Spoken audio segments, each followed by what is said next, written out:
Dev Wizards, le podcast des développeurs web de l'Institut de l'Internet et du Multimédia. Retrouvez infotech, décryptage et autres partages magiques. Inspirés par la visite du salon virtuel du CES de Las Vegas, Antoine Lozac et Pierre-Arthur Nielsen dit PA jouent les apprentis futurologues. Avec eux, imaginons le monde de 2030 et notamment où nous mèneront les innovations de 2030. Écoutez. Voiture volante ? Maison connectée ? L'industrie du cinéma nous a souvent fait fantasmer sur l'avenir. Mais qu'en est-il de la réalité ? Quelles sont les innovations qui auront changé notre vie en 2030 ? En compagnie de mon acolyte Antoine, nous avons eu l'opportunité de participer au CES Online de 2021. C'est pour nous l'occasion de partager nos ressentis sur l'avenir et de vous faire un point sur ces innovations qui vont révolutionner notre quotidien. Vous êtes bien avec Pierre-Arthur et vous écoutez la Chronique Digitale.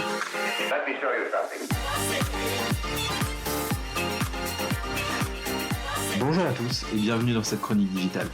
Je suis en compagnie d'Antoine. Bonjour Antoine. Bonjour Pierre-Arthur. Et nous allons tout d'abord parler du sujet du travail. Alors il est clair que le monde du travail de manière générale, il a fortement été impacté par la crise du Covid-19. Et comme nous avons eu l'opportunité de participer au CES 2021, nous avons pu découvrir quelques nouvelles innovations qui vont pallier justement à ce télétravail imposé qui pourrait se reproduire dans les futures décennies, c'est totalement une possibilité, et notamment sur la manière d'aborder le travail.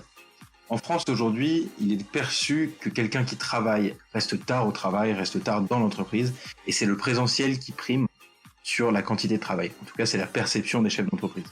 Je pense que cette perception va grandement être altérée durant les prochaines années, et le télétravail, cette crise nous l'a bien prouvé, ne rime pas avec télé, mais bien avec travail. Le management du futur va aussi être totalement bouleversé. Dans les 10 années à venir, un manager, ce ne sera plus quelqu'un qui donne des ordres, mais quelqu'un qui permet de débloquer les situations. Ce sera quelqu'un qui connaît extrêmement bien son sujet, son domaine d'expertise, et quelqu'un qui sait comment débloquer, qui sait gérer les conflits, qui sait résoudre des problèmes. Et c'est ce genre de management que l'on va retrouver sur les 10 prochaines années. Et tout à fait, les entreprises de la tech l'ont bien compris d'ailleurs, puisqu'ils se sont adaptés justement à ces mesures nécessaires avec la pandémie. On retrouve par exemple Dell qui a pensé des écrans spécifiquement pour le télétravail, donc qui seront donc conçus avec des webcams et des barres de son qui sont plus performantes d'un point de vue technologique et matériel. Également du point de vue de la mobilité, où on voit que les constructeurs d'ordinateurs se sont axés beaucoup sur les performances, mais aussi la finesse pour permettre aux travailleurs nomades de pouvoir avoir véritablement un outil de travail complet chez eux. Et on le remarque aussi effectivement sur toute la partie éducation, où on a pas mal d'entreprises justement qui derrière ont une accélération de leur développement qui est liée à la pandémie. Notamment, je suivais une conférence sur le futur de l'éducation et on prend l'exemple de Minerva Schools qui est situé aux États-Unis et qui a pour ambition de créer un véritable campus digital.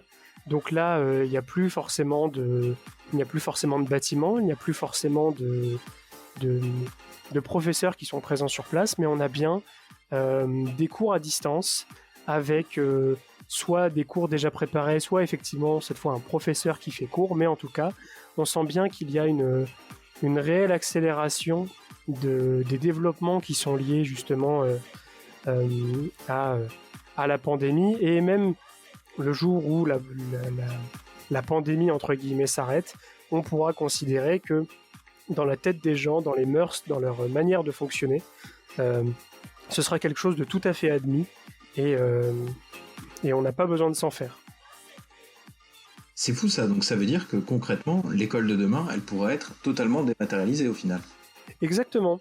Ce sera pas forcément dans le cadre de cours d'ailleurs. On le voit notamment sur tout ce qui concerne la vie quotidienne et les robots. J'ai eu la chance lors de ce CES d'interviewer Rodolphe Hasselwander qui est CEO de l'entreprise Blue Frog Robotics, et eux ont présenté leur robot Buddy Pro, qui justement est très axé sur l'éducation. Donc on pourra penser soit aux enfants qui sont hospitalisés ou malades, et dans ces cas-là, le robot peut assurer une téléprésence donc à la place de l'enfant à l'école, ou bien à l'inverse, on peut même considérer que le robot remplace ou du moins assure un support pour le professeur pour faire l'institution aux enfants.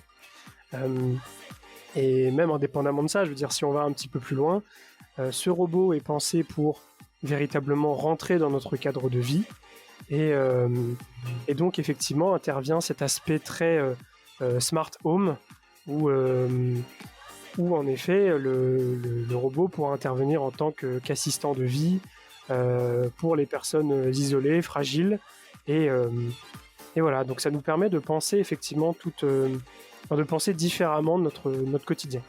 C'est intéressant que tu parles de Smart Home, justement. J'ai pu assister à une conférence durant le CES 2021 qui parlait justement des Smart Home et de ces maisons connectées du futur. C'est un petit peu un mot qui nous fait fantasmer aujourd'hui, le terme de Smart Home, mais c'est pas si loin de la réalité. Parce que bientôt, on va pouvoir sauvegarder sa maison dans le cloud.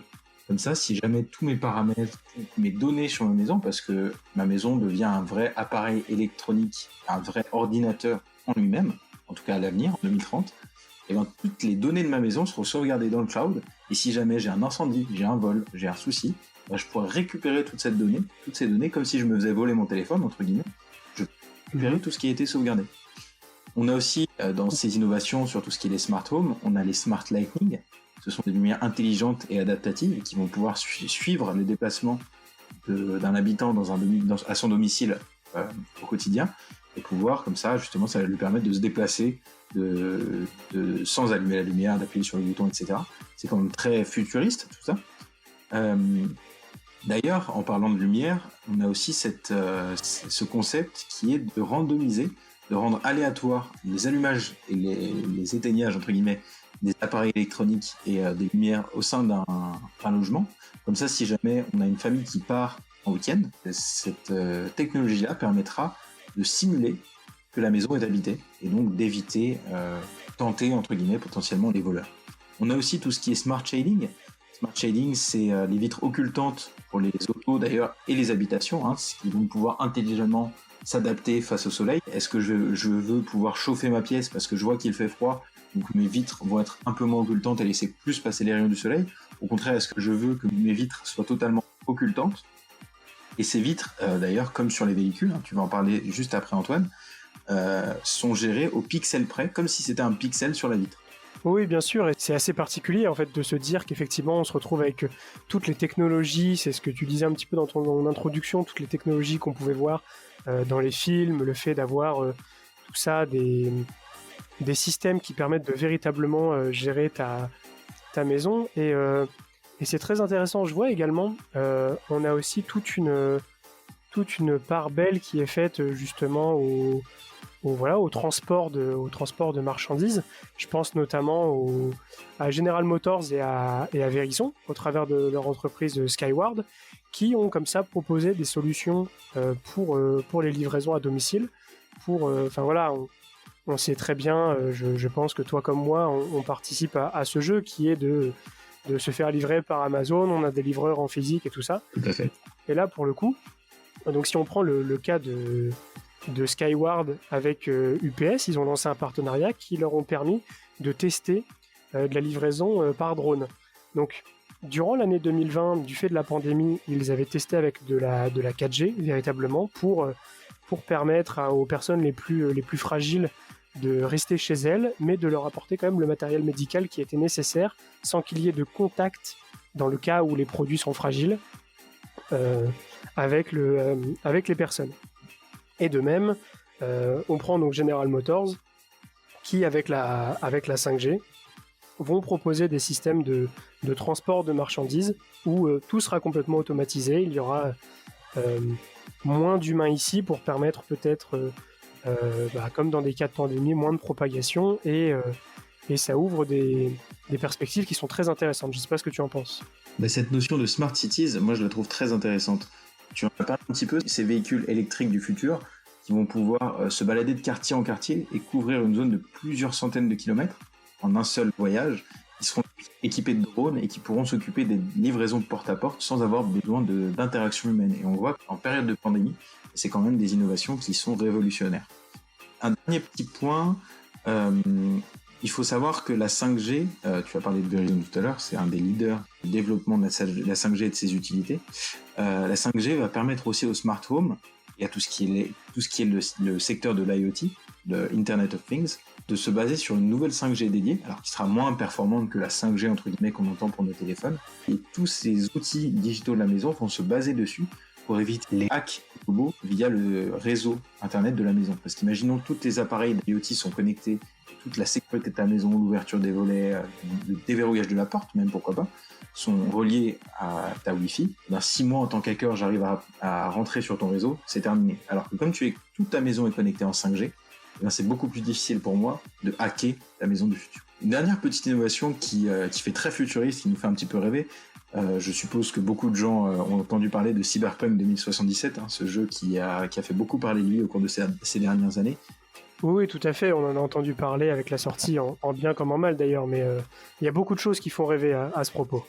Ouais, tout à fait. D'ailleurs, une des choses qui font rêver dans ce jeu, c'est les fameuses lentilles de contact qui permettent d'analyser tout ce qu'on voit. C'est de mixer un peu mixer l'AR et la VR, donc la réalité augmentée et la réalité virtuelle, pour donner ce qu'on appelle de l'XR, et offrir un maximum d'infos à son utilisateur en temps réel. Le nom de la personne, si on rencontre un étranger, son nom traduit, comment le prononcer, des informations sur des objets, un prix, etc. dans un magasin. Et ben cette lentille de contact-là, elle va exister. Et quand je dis qu'elle va exister, c'est qu'aujourd'hui, il y a un prototype qui a gagné d'ailleurs le Last Gadget Standing, qui est un gros atelier du CES 2021. Et ce gadget-là, il est développable et déployable à partir de 2023. 2023, c'est quand même un futur qui est très très proche, on parle de quelques années, et on se doute que d'ici à 2030, cette technologie-là sera répandue, voire quasi indispensable à notre quotidien. Voilà qui conclut notre chronique digitale du jour. Antoine, merci beaucoup. Bien, merci à toi Pierre-Arthur, c'était un plaisir. Eh bien, c'était un plaisir partagé, et puis j'espère qu'on se retrouvera très bientôt pour une nouvelle chronique. Il ne me reste plus qu'à souhaiter une très bonne journée à nos auditeurs, et on espère vous retrouver très bientôt. Au revoir. Au revoir. Ce programme vous est proposé par l'IIM, l'Institut de l'Internet et du Multimédia. Encadré par Nicolas Robert et coaché par Medina Koné.